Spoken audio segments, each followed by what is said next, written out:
एक चुटकी सिंदूर की कीमत तुम क्या जानो। यह पंक्ति आपने हंसी मजाक में अक्सर ही सुनी होगी। तो आइए जानते हैं कि इस सिंदूर की क्या कीमत चुकाई थी यहाँ की मूल निवासी महिलाओं ने। ये सिंदूर कब और किस तरह आज एक विशेष धर्म की महिलाओं की पहचान और परंपरा बन गई। कई इतिहासकारों ने इस पर पुस्तकें व लेख प्रस्तुत किए हैं। बहुत से लोग पौराणिक कथाओं ग्रंथों का प्रमाण देते हैं कि ये सिंदूर भगवान से जुड़ी काल्पनिक कहानी या किसी धार्मिक सामाजिक कर्मकांड के बाद प्रचलन में आया। कुछ इतिहासकार बताते हैं कि महिलाओं की मांग में सिंदूर लगाना मुगल काल से प्रचलित हुआ ताकि महिलाओं की आक्रमणकारियों से सुरक्षा हो सके। लेकिन यदि शुरुआत से देखें तो ध्यान देने वाली बात यह है कि मुगल काल के प्रारंभ होने के कई वर्षों पहले से ही महिलाएं श्रृंगार के रूप में इस सिंदूर को अपने माथे व मांग में लगाती आ रही हैं। धीरे धीरे समय के साथ यही एक धर्म विशेष की परंपरा व प्रथा बनी। खैर, हम इस परंपरा की जड़ तक पहुंचने की कोशिश करेंगे। यदि शुरुआती दौर में देखा जाए तो सिनेबार लाल रंग का खनिज अयस्क है जो उस समय रंग द्रव्य के रूप में प्रयोग किया जाता था। उसे लाल रंग के रूप में प्रयोग किया जाता था। सिनेबार का उपयोग मानव हड्डियों को रंगने, टैटू डाई के रूप में, इमारतों और चीनी मिट्टी की चीजों को सजाने के लिए किया जाता था। महिलाएं भी इसे अपने श्रृंगार के लिए प्रयोग करती थीं। सिनेबार के सिंथेटिक रूप को ही सिंदूर कहा जाता है। वास्तविकता में सिंदूर के रूप में इसका प्रयोग आर्यों के आगमन के बाद ही हुआ। यदि ऐतिहासिक तौर पर देखें तो आर्य हो या मुगल, जितने भी आक्रमणकारी आए उनके काफिले में स्त्रियां नहीं थीं। इसीलिए यहाँ की सभी महिलाओं का डीएनए भी यहाँ के मूल निवासियों के समान ही है, फिर चाहे वे किसी भी वर्ग या वर्ण की ही क्यों न हो। आर्यों के आगमन के बाद ही यहाँ मंदिरों, पूजा घरों, भव्य मठों आदि की स्थापना की गई। आर्यों ने अपने वर्चस्व को बनाने के लिए यहाँ के मूल निवासियों को मानसिक एवं शारीरिक गुलाम बनाने के लिए सबसे अधिक धर्म का प्रचार व प्रसार किया तथा लोगों में भगवान का डर फैलाया ताकि कोई भी इनका विरोध करने की हिम्मत न कर सके।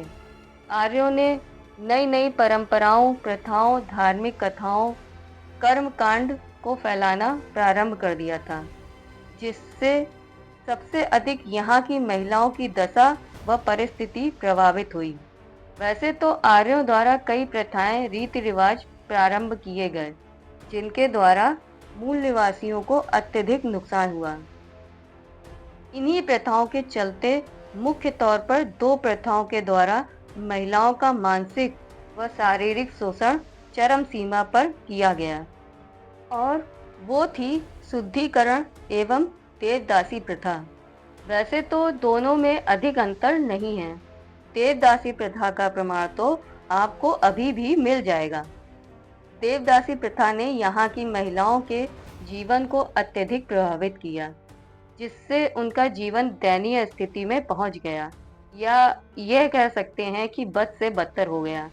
बताया जाता है कि जब किसी परिवार की मनोकामना पूर्ण हो जाती थी तो वे अपनी कन्या संतान को देवताओं के नाम पर मंदिर में दान कर देते थे।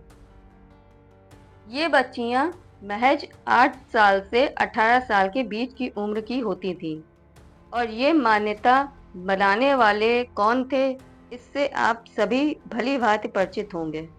मंदिर की सेवा के लिए दान की गई कन्याओं को पुरोहितों द्वारा शुद्ध किया जाता था, जिसमें उन बच्चियों के माथे व मांग में सिंदूर लगाया जाता था।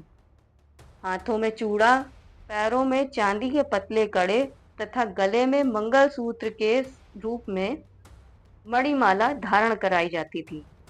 बाद में यही देवदासियों की पहचान बनकर रह गई थी। चूंकि उस समय धार्मिक मान्यता थी कि सिंदूर लगाने वाली स्त्री देवप्रिय वह सौभाग्यवती होती है। इसलिए सिंदूर का उपयोग अधिकतर धार्मिक स्थलों पर किया जाता है। देवदासियां मंदिर में नृत्य एवं साफ सफाई के लिए होती थीं, परंतु इन देवदासियों को पुरोहित की सेवा भी करनी पड़ती थी तथा उनके भोग विलास का भी ध्यान रखना पड़ता था। बाद में नगर एवं ग्राम के रसूखदार पूंजीपति राजा देवदासियों का उपभोग करने लगे। जब वे महिलाएं गर्भवती हो जाती थीं, तो उनका परित्याग कर दिया जाता था और संतान होने के बाद भी उनसे या उनकी संतानों से कोई भी मिलने नहीं आता था। देवदासियों व उनके बच्चों को जीवन यापन करने के लिए भीख मांगने पर मजबूर होना पड़ता था। कुल मिलाकर यदि देखा जाए तो देवदासियां देव व मंदिर सेवा के नाम पर भोग वस्तु मात्र ही बनकर रह जाती थीं, जिन्हें शूद्र कहकर समाज से बहिष्कृत कर दिया जाता था।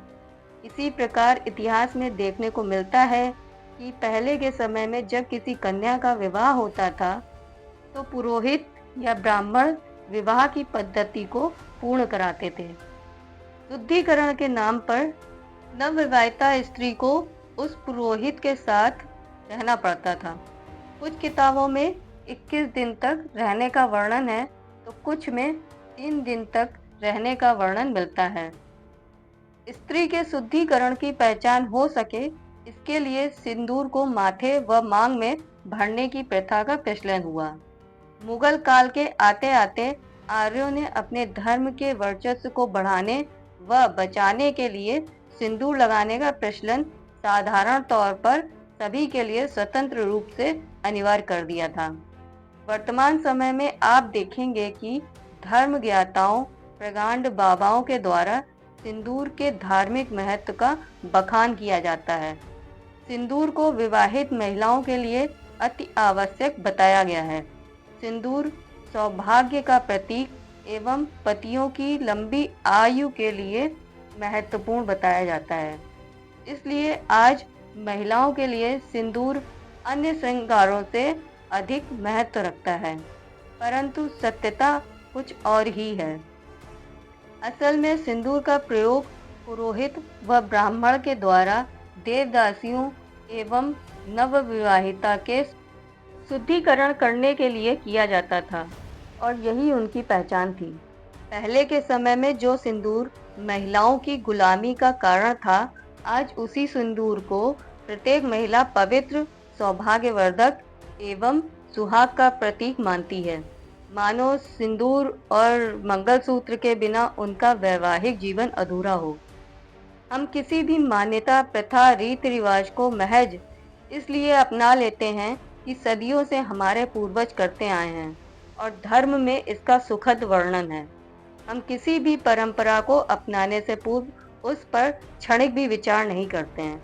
हो सकता है कि कोई परंपरा हमें केवल धार्मिक, मानसिक या शारीरिक रूप से गुलाम बनाने के लिए हमारे ऊपर थोपी गई हो।